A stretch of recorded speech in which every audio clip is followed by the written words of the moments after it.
Now that the nationwide federal moratorium on evictions is over, renters across the country who have fallen behind on payments during the COVID-19 pandemic are worried about getting kicked out of their homes. Legally speaking, that can't happen overnight. There are lots of protections in place to prevent your landlord from moving too quickly to get you out. You can be evicted for a lot of reasons, including not being able to pay your rent. But there's a specific process that has to be followed to get there. And while it's playing out, you can stay in your home. In Ohio, the eviction process generally takes about 5 weeks. In most cases, it starts with your landlord posting a 3-day notice on your door to let you know they plan to try to evict you.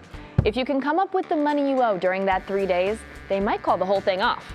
If not, after that 3 days passes and not a minute before, your landlord then has to file your eviction case in court. And if your landlord doesn't file right away, that adds to the time you have to get a plan together.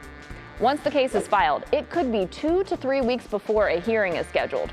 That is where a judge will decide either to grant or deny your eviction. Without a court order to evict, your landlord cannot make you leave your home.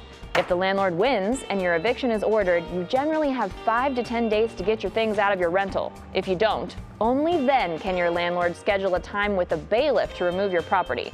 But even with a court order to evict you, the landlord still can't just change your locks and put your things on the curb by themselves. That's called self-help, and that's illegal.